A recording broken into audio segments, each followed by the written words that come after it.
Hey guys, in part 2 of this crash course, we're going to talk about the additional IMFs and some other things that's important to know for this unit. So we started talking at the end of the first video about different types of additional IMFs. Now what you'll realize is that the IMFs that we talked about here are where the majority of the questions will come, but you will see some questions that relate to additional intermolecular forces. So the first one is ion-ion. So an ion-ion interaction is a Coulombic attraction between ions. So we're talking about a positive cation and negative anion. Because they are positively and negatively charged, we have that particular type of interaction. So we could display this and talk about this when we're talking about ionic compounds.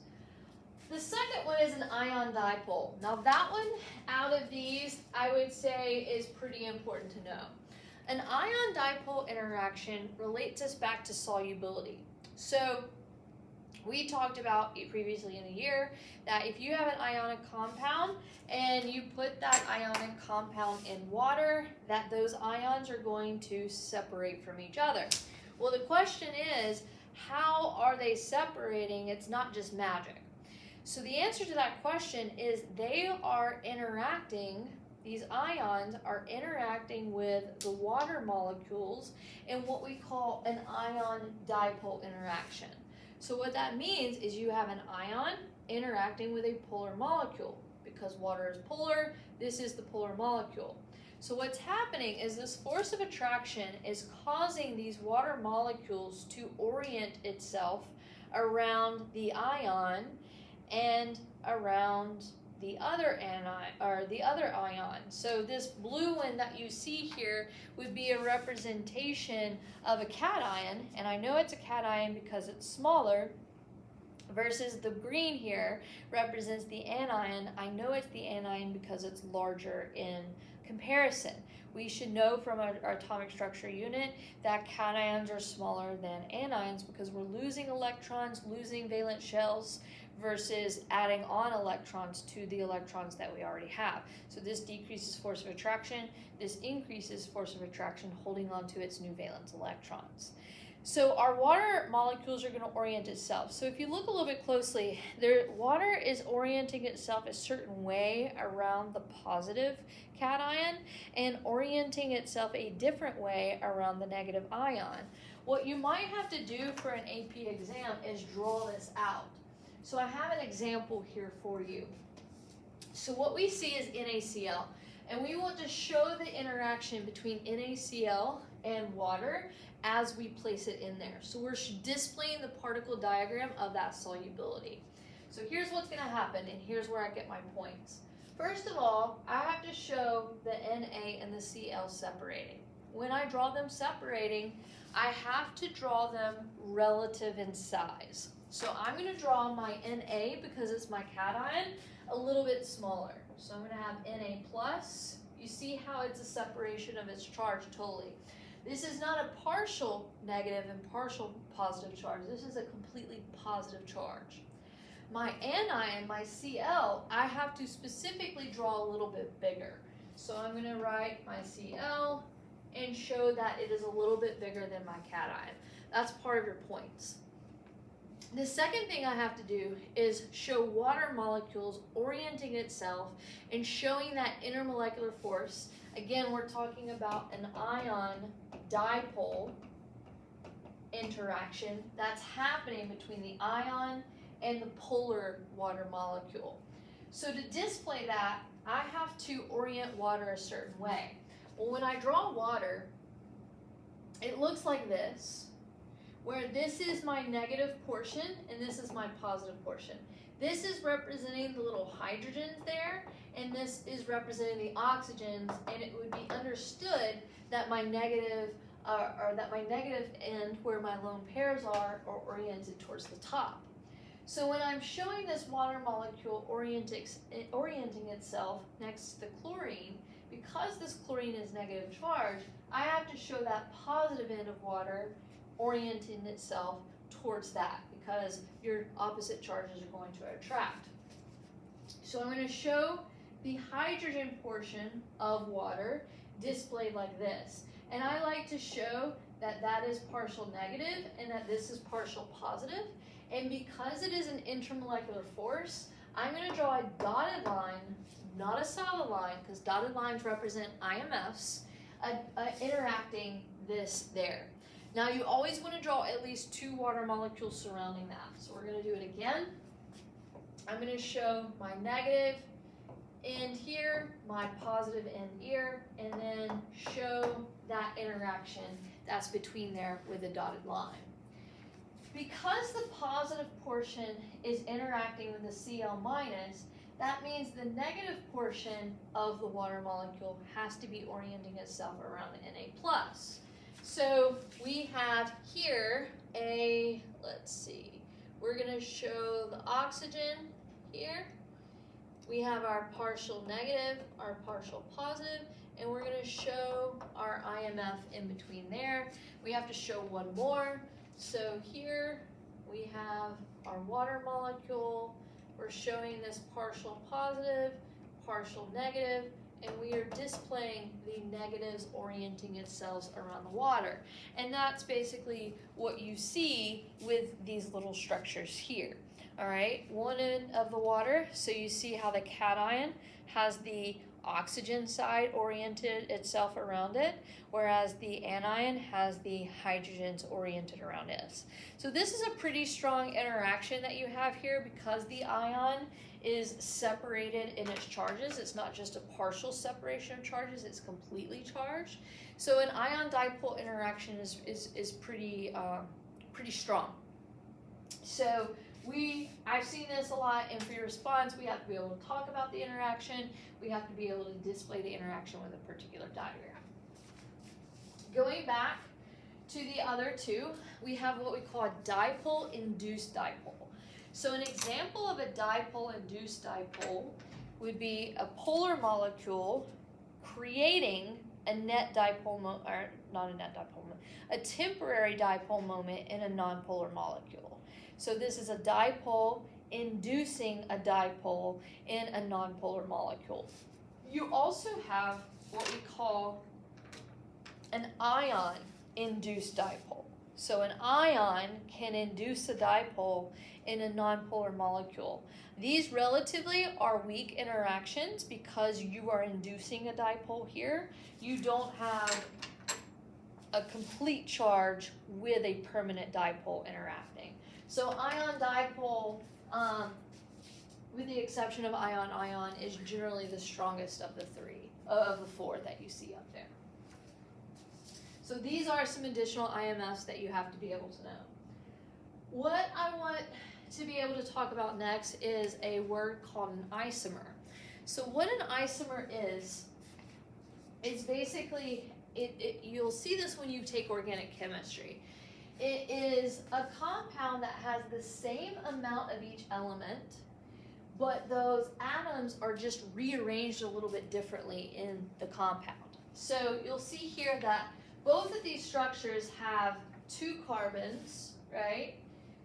6 hydrogens altogether, so 6 hydrogens, and 1 oxygen in both of the structures. So what is true about isomers is they have the same density. The reason why they have the same density is because they have both the same molar mass. So since they have the same molar mass, they're going to have the same density. What is different about isomers, though, is that they have different properties. And they have different properties because the intermolecular forces that you see here is different from the intermolecular forces that you see here. So what we have to be able to do is look at these structures and dictate what type of intermolecular forces that we have. So starting with this structure here, what I notice is that this is a covalent compound, so it automatically has LDFs. And because of the lone pairs oriented on itself towards that lone pair, towards the oxygen, that side, this is also going to be a polar compound. So therefore, it's going to have dipole-dipole. Since it has dipole-dipole, we have to check to see if it has hydrogen bonding or not. So remember, our criteria for hydrogen bonding is we think of this interacting with itself, and we ask ourselves, is a hydrogen bonded to an FO or N? And will it interact, will that hydrogen interact with an additional FO or N of another molecule? So if I were to picture this, I see that hydrogen is bonded to an FO or N, and that hydrogen could potentially, if I drew another structure out here, could potentially be interacting with a lone pair of an additional FO or N, which in this case it would be oxygen. So this structure, because of the OH on the back end, it also exhibits hydrogen bonding. Now, let's compare that to this structure here. This structure, because it's covalent, has London dispersion forces. This lone pair right here creates a net dipole moment, so it also has dipole-dipole. However, my hydrogens, in the way that they're oriented, do not exhibit hydrogen bonding. The reason why is because these hydrogens are not attached to an FO or N, and they obviously won't be interacting with an additional FO or N. So because those two pieces of criteria are not met, this does not have hydrogen bonding. So what is different between these two structures is they exhibit different strengths in their intermolecular forces. And because they exhibit different strengths in their intermolecular forces, they're going to have different properties, like one might have a higher melting point than the other. In that case, it would be this guy, because he has hydrogen bonding. And he might have a higher boiling point, melting point. This might be a liquid, whereas this might be a gas. Different properties in that case. And it's due to the fact that the way those atoms are arranged, they have different intermolecular forces. I've seen lots of free response questions where you have to compare and contrast these. You have to talk about the difference in the intermolecular forces of those isomers, and then talk about why are they different. It's because one exhibits hydrogen bonding, the other does not. And hydrogen bonding is a stronger intermolecular force comparatively. For the next portion of IMFs, we have to be able to relate, because we're talking about phase changes with IMFs. We're talking about changing states of matter. We have to be able to talk about phase diagrams and heating curves. Now, I know that we saw heating curves in thermo, so we'll go through this pretty quickly. You have not seen one of these phase diagrams, though. So here's the difference between a heating curve and a phase diagram. A phase diagram is pressure versus temperature, whereas a heating curve is temperature versus heat. So we're showing the display of heat being put in along the way. That is why in this direction we have an endothermic process. We're separating IMFs in this direction. Whereas if we're going down this heating curve, that is an exothermic process because we're taking away heat. We're forming intermolecular forces in that case. Always remember that when we're talking about phase changes, we're talking about intermolecular forces, not bonds. So going back to this phase diagram, what we can display is that we can change phase of different substances by changing its pressures and temperatures. So when I look at a phase diagram, the way I read this is your solid portion is always going to be farthest, closest to the pressure side. Your liquid is going to be on the opposite side divided by this line, and then your gas is here. Okay? To be real honest, I call this a butt diagram because your gas comes out of this triple punt, and you see how it kind of looks like a booty. So maybe that'll help you remember what everything is. Okay? So this is our gas phase, solid phase, liquid phase. There's two important pieces of this phase diagram. One is the triple point. So what you see, that's kind of like a butthole, right? So you have your triple point. That's where the solid, liquid, and gas all coexist at the same time. And everything has a different pressure and temperature where that exists. So you do have the ability to have all three of those phases coexist at the same time, and it's relative to that pressure and temperature for that particular compound.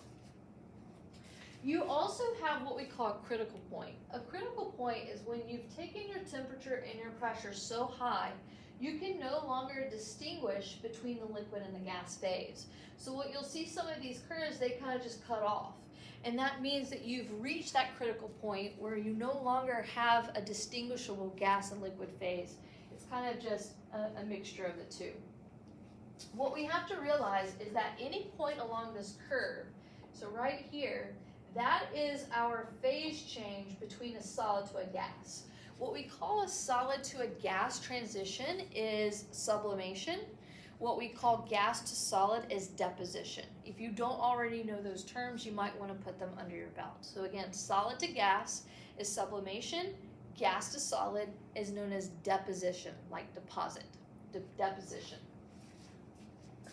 Right here is your phase change between a liquid and a gas, all right? So liquid to a gas, that is called evaporation. Gas to liquid, that is called condensation. And then the last phase change that you see here is between your solid and your liquid. Solid to liquid is obviously melting. Liquid to solid is called freezing. So this point of your graph tells you some pretty incredible information, okay? That line between a solid and a liquid, that we call that the slope. The slope between that tells you if you're working with water in your phase diagram or not. Water is the only one that is going to have a negative slope like this. So you see how the butt crack is kind of leading towards this side. That gives us a negative slope. When that's the case, that tells us that we're working with water. What that line is telling us that the solid version of water is less dense than the liquid version of water. So what does it mean if it's less dense? If I put ice in water, what happens to the ice? The ice floats. The reason why the ice floats is because the solid water is less dense than the water, okay? So water is the only thing that does this. Everything else, if I take the solid and put it in its liquid self, right, that solid is going to sink. The reason why is because all the other things have a positive slope. So you would see this slope going in this direction. And water is the only exception that doesn't do that. Back to our heating curve here. One thing that I want to point out is you see how we talked about our lines around here. Those are our phase changes. These are our phase changes here. So we see that the melting and freezing point is right here between the solid and the liquid. The evaporation and condensation part is right there between a liquid and gas. I've seen this question asked before on the AP exam. Why is it that this line is longer than this line? And I think that's a really good question. So think about what you're doing to create a solid to a liquid. You have very closely packed molecules, okay? You're overcoming intermolecular forces, but you're not breaking those intermolecular forces entirely. So you have to put some energy in to separate these, but you're just separating them a little bit. Think about what you have to do to separate a liquid to a gas. You have to completely overcome those intermolecular forces. So you have to put a lot more energy in to be able to transition from the liquid to gas phase as compared to the solid to the liquid phase.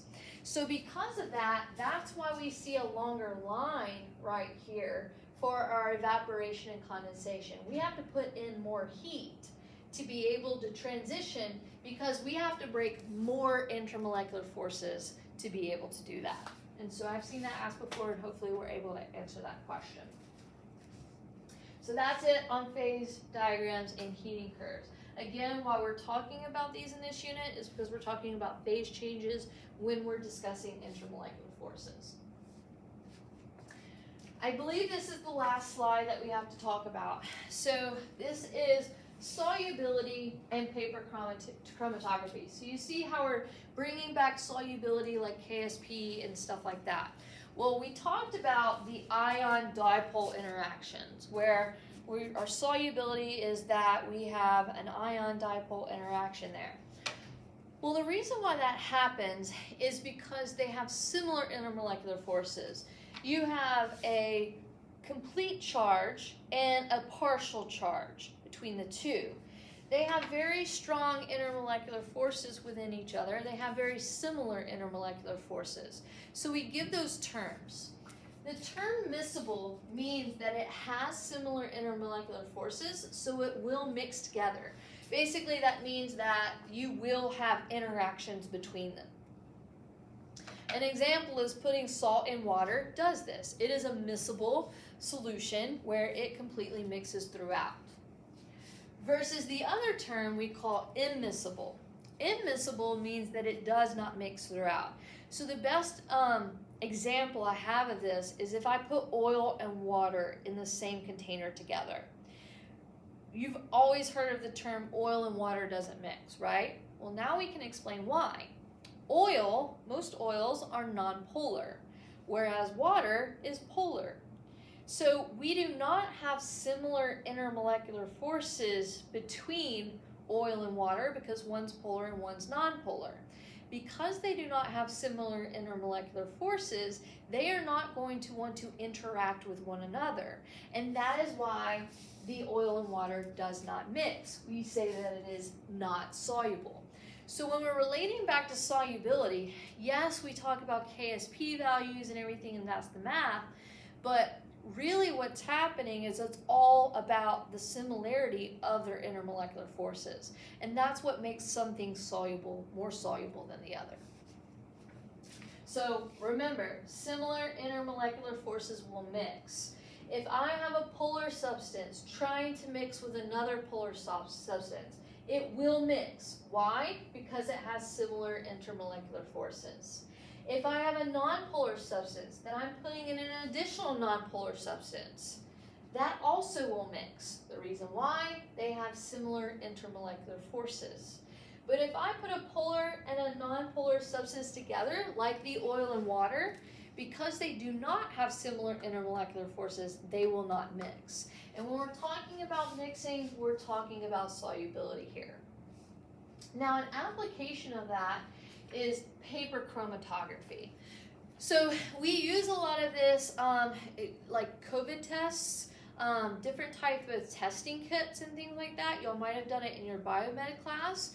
We do paper chromatography a lot. A lot of those like fast at-home test kits, those are just paper chromatography, and it gives us certain lines to tell us if we're positive or negative, positive or negative for that indicator. So here's what's happening in paper chromatography. It happens with this whole solubility sense. So we've got to understand a couple of different points of paper chromatography. You have your solvent, which is whatever you put your piece of paper in. That solvent, we have to pay attention to see if it's polar or nonpolar. So that's going to be the first key we're going to do in just a minute. So we have our solvent. We have our stationary phase, which is basically what our solvent is. So that's what we call stationary phase. And then you have what we call the mobile phase. Hopefully that makes sense. That's the thing that moves through, right? So your stationary phase is the solvent that's left behind. Your mobile phase is the solvent that travels through the paper. So it's going to soak up through the paper, it's going to travel through the paper and go through there, okay? Now, we have something called a solvent front. The solvent front is basically where that wet line of the paper chromatography is. So wherever that solvent front, that mobile phase has stopped, that is called my solvent front. So here's what's going to happen. What we do is we put two pigments onto the paper, okay? So that paper is my stationary phase, and the nonpolar solvent that's traveling through the paper is my mobile phase, okay?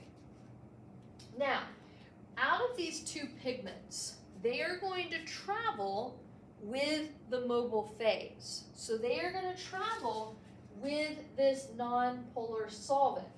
So let's give an example here. Let's say that I let this run through, okay? So imagine COVID test, We're putting it on there. We're letting it sit for 15 minutes. So what's happening is that stuff is traveling through the paper over time.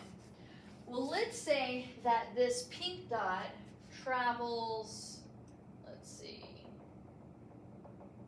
to here. And the blue dot travels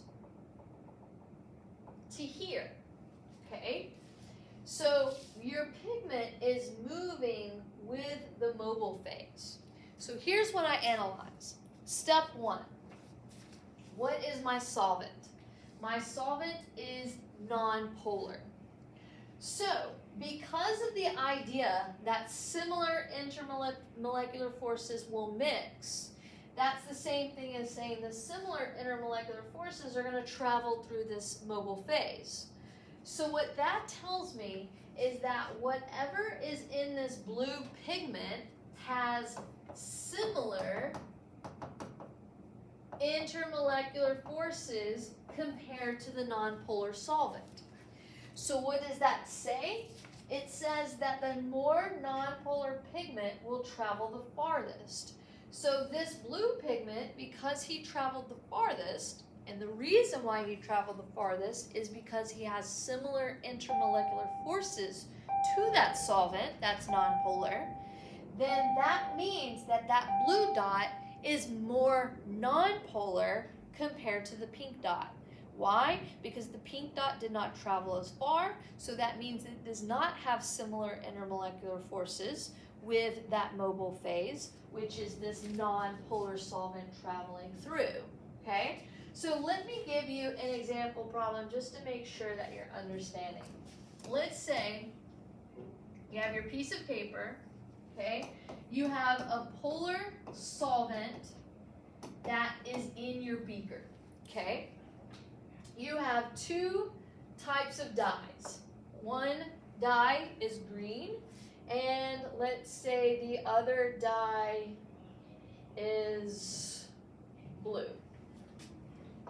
Okay, so you're letting this sit through. Your mobile phase is going through. So your polar solvent is traveling through this paper, okay? Now, as it's traveling through the paper, it's picking up the intermolecular forces of this dye. So let's say that the green dye travels to here, and the blue dye only travels to here. What does that say about the green dye? So here's how I think that through. I ask myself, what is my solvent? Is it polar or nonpolar? So the answer is that it's polar. So if this is polar, the dye that traveled the farthest is also polar. Why? Because polar things have similar intermolecular forces.